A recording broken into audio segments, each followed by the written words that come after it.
The world is watching you. The world is watching you. President Biden, take action now. President Biden, take action now. I just want to be heard, you know? I stood there yesterday and, shouting for Biden to hear us and to give us more support. We all wanted to be heard,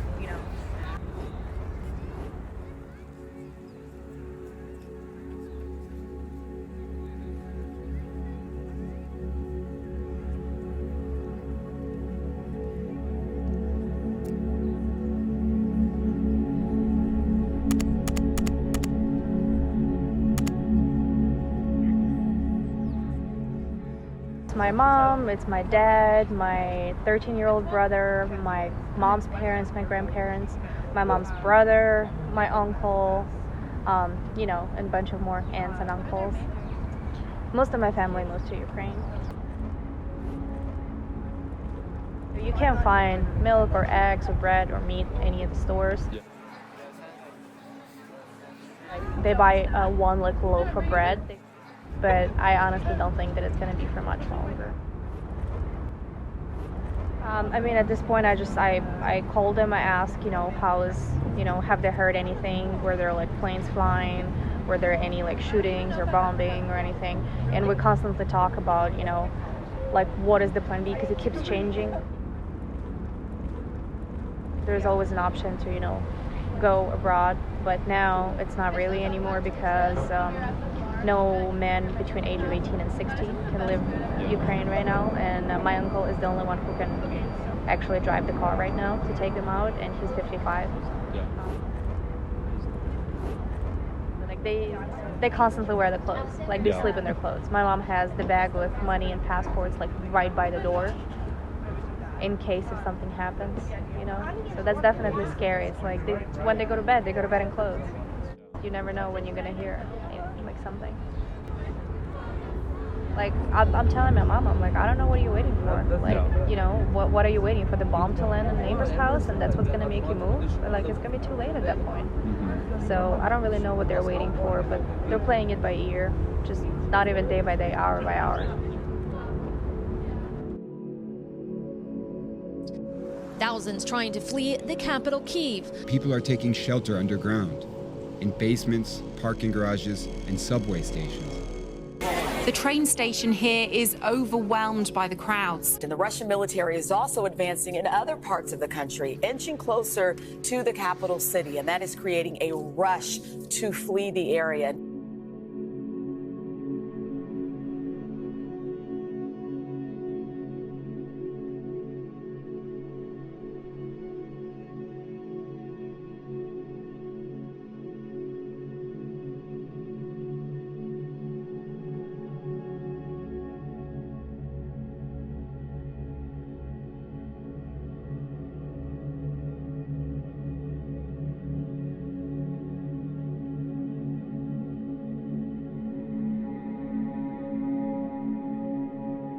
And I'm sure that all people in Ukraine, people throughout Europe, and definitely here in the United States, are surprised to see, or shocked, I should say, to see these battles in the streets of Kyiv and around Kyiv. But I want to assure you that the spirit of Ukrainian army, and the spirit of Ukrainian people, and the spirit of Ukrainian territorial defense remain strong. The enemy is clearly surprised by the resolve of the Ukrainian armed forces and volunteers to protect the integrity of our country. Every Ukrainian, woman and man, who are fighting today for our country, they all are heroes and we all are defending our country.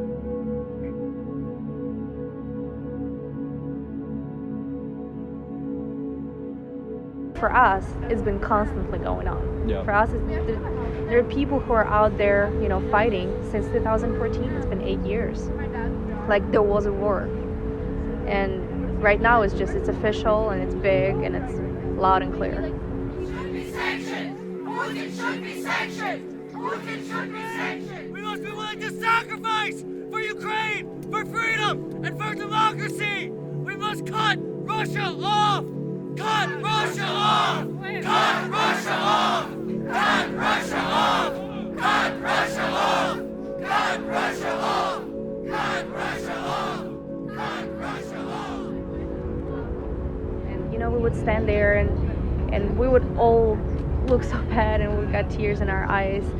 But then we would look at each other and we would smile or laugh or say something. A lot of times you're thinking, how am I supposed to feel about it,